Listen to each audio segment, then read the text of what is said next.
which brings us to the time of honoring our honoree for this Sunday.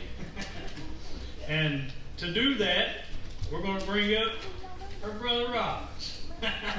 So, without further ado, Robert's going to come up. He's going to give you some information, maybe some stuff you know about him, maybe some stuff you don't know about him. But we're going to learn today, ain't we? So, we're going to find out. So we're going to honor her in a great way today. Come on up. Good afternoon, everybody. Good afternoon. When Pastor Jason asked me if I would do this, I had a serious look on my face. But deep inside, well, I got this. I want to tell things that don't nobody know about. But the first thing I got to say is that my sister is a child of God. You know, and it all started, you know, the day she was born. All right. Because our mother and father, first thing they told us to do was to pray. Mm-hmm. That basic, now I lay down to sleep, I pray, Lord, my soul to take. When it started, we was both by the bedside, and we both said our prayers together. Mm-hmm. Now, some people may know, some may not. But I was the one that picked on her. And I was proud of it. I'm going to tell it. So,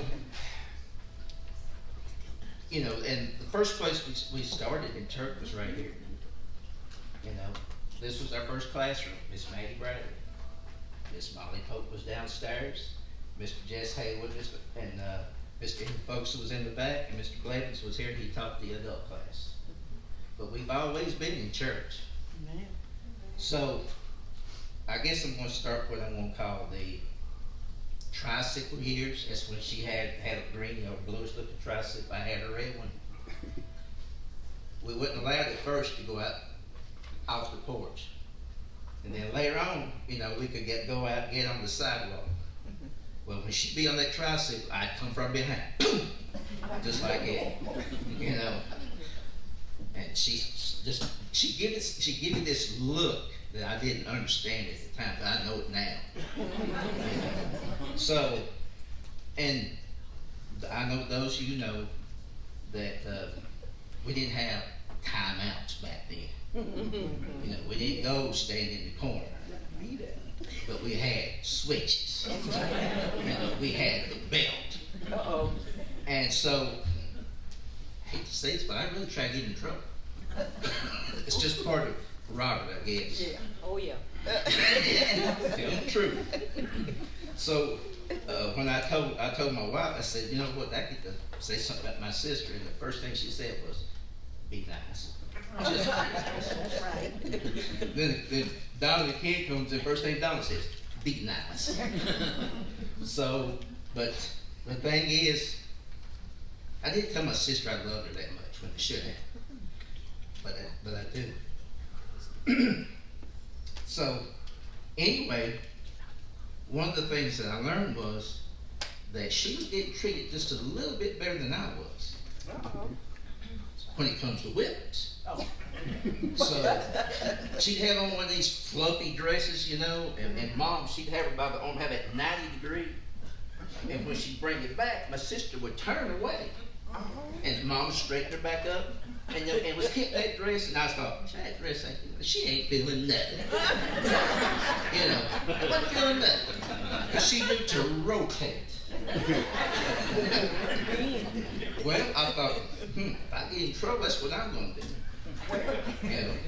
So I actually went out and got in trouble that I was going to try it. Next thing you know, she grabs me, but what she do? She stiff arms. So now I can't rotate, and there's the belt going all the way around. I said, no, wait a minute. That's not the results I was expecting. So as we go on and everything, here again, it's all about this look that she would get. And so one day, I think she set me up, I wasn't sure. But we was out there, and this was back in the day when, you know, everybody had bangs. And it wasn't, Afro Sheen wasn't around back then. It was Alberta VO5 and Royal Crown or something like that. And Mom would take them bangs and grease it up, take that hot comb, you know, and then that pink roller, you know, with the sponge on it, roll it up.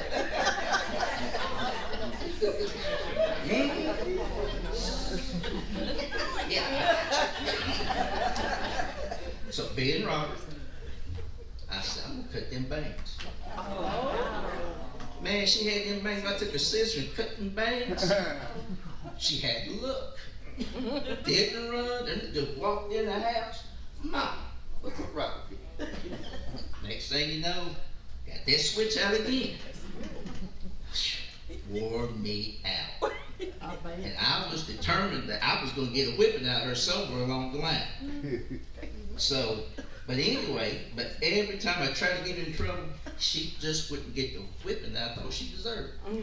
She always had a plan, you know. And so, here it comes. She was about to get a whipping, and Mom, I mean, she had to switch back. And the first, I can't breathe, I can't breathe, I can't breathe. It was over with. No whip. Yeah, I'm telling them.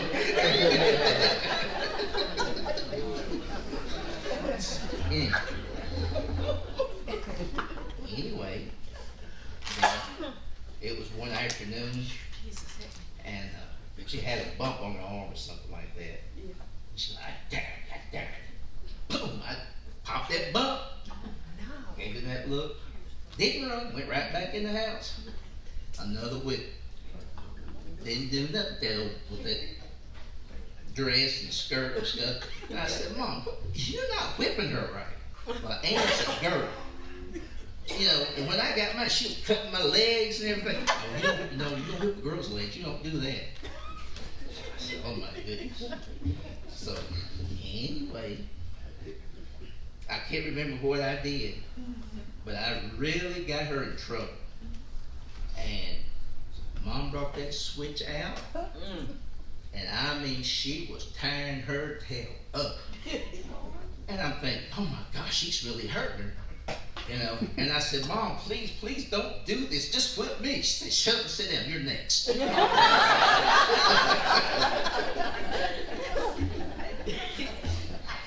So anyway, as we grew older, you know, our father passed away in '68, and I saw this look again. And she didn't cry, but it was just something about that look that I've seen in her ever since we was kids.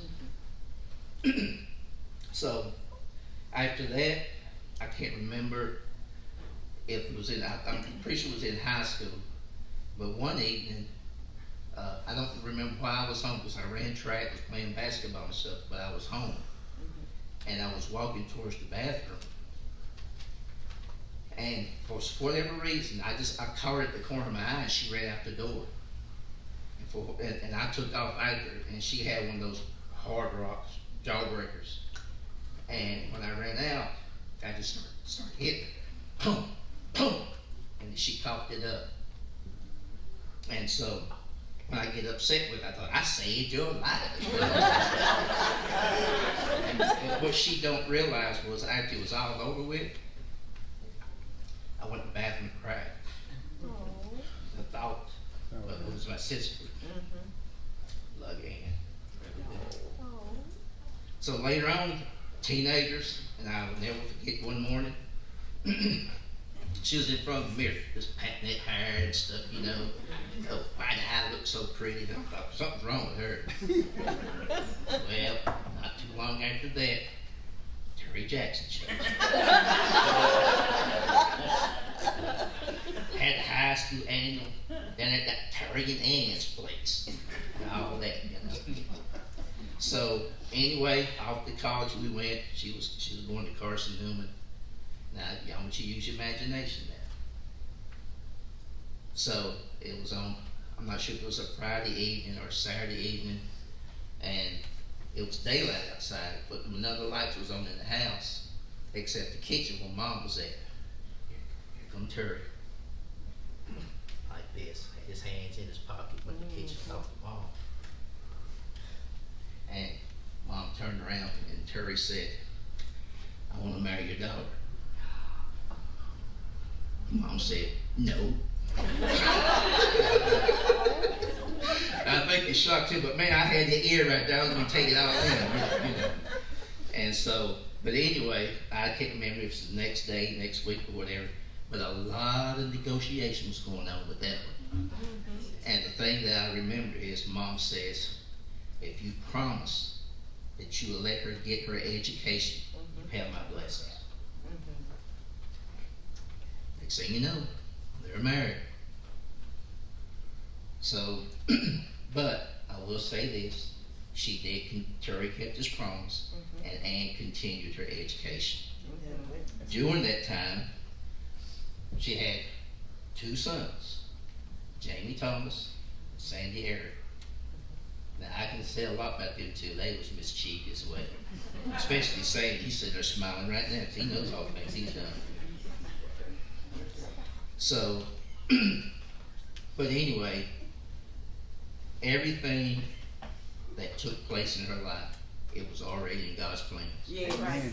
You know, All right. It was already there. He knows the number of hairs on your head and everything else. This was part of God's plan. All right. And she went on to continue her education. This is what she did. And like I said, she said that her best friend was Terry.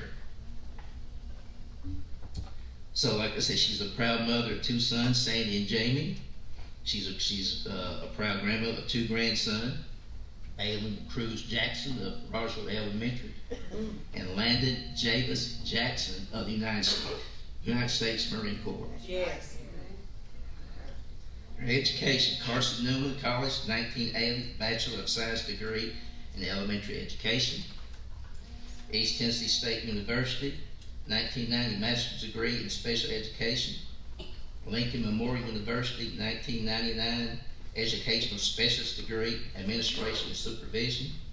Her work experience, former elementary teacher at Rock Hill Elementary, former special education teacher at Cherokee High School, former diagnostician for Hawkins County, former assistant special education director, and currently director of special education and section 504 coordinator.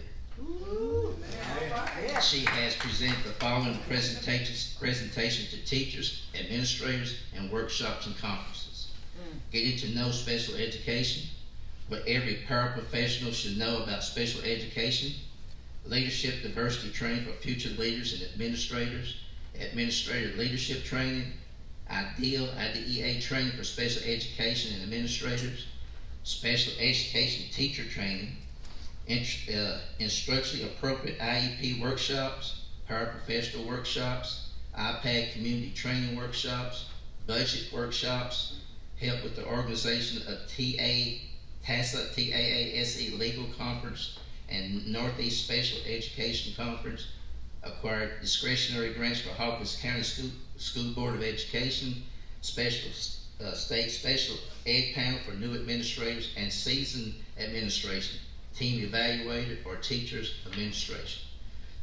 She is responsible for 75 special education teachers, 75 paraprofessional occupational therapists, physical therapists, school psychologists, consulting teachers, homebound teachers, behavior intervention, and speech pathologists. Currently president-elect of Tennessee Association, administrator of special education, currently secretary for East Tennessee Special Education, currently leads the Northeast Special Education Administrative Study and Council Administrator, currently most proud to be appointed by Governor Lee as to represent LEAs on the Governor's Advisory Council for Students with Disability, Vice President of Business and Professional Women Organization, board members, Hawkins County Cancer Support Group, member of Hope Community Church and Small Group Bible Study, former member of Christ Public Community Center, former member of the local American Legion, past board member at Chip Hales. Committee memberships, conference planning committee for the annual East Tennessee Special Education Conference Planning Committee for Tennessee Association for Administrators in Special Education, appointed by Governor Haslam and now Governor Lee to continue to represent the LEAs, the LEAs in Tennessee on the Student with Disability Advisory Board. God has been with her to see her to do all these things. If it wasn't for God, I don't know where she would be, but I'm sure, and I know with all my heart, that she has a family that supports her. And one person I'm not going to forget is Katanya. That's right. Yes. She's been right there for her. Mm-hmm. Yeah. And Ann said that's the best daughter-in-law she ever had. Well, that's not what she got. But our mother said the same thing. And Ann, I want to tell you, I love you, and I won't stop. I may pick on you from time to time, but it's going to happen. And one other thing I'm going to tell you about this look. 2 years ago, we was having an argument. And she stood there like this, and she looked at me, didn't say a word, walked up to me, and I'm going to call it the Jackson hook. Come around. She got me by the neck. No, you wouldn't do I'm it. going to pray for you. You know, and it got my attention. But you know what? When she said that, I knew I needed it. I really did. We all need God in our lives. Yes. And sometimes when we start to act up, maybe we don't pray for ourselves, but at least somebody's praying for us. Yes. And I love you and congratulations.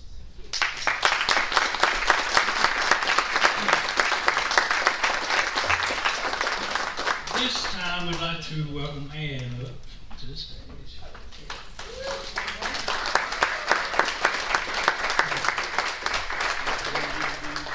Token of appreciation and for all that you've done, which is a big list of things done. I learned a lot about you today. So, but if you ever want to address the crowd, you can. No, I just thank you for everybody. Y'all mean a lot to me. All I can say is, like Robert said earlier, God had everything planned for me. Because I didn't want to teach. I'll just tell you, I wanted to be an accountant. But Terry Jackson changed that. But no, it's just it's in God's plan. Yes. To do this, and I love kids, and I love everything that I do, and I love everybody here.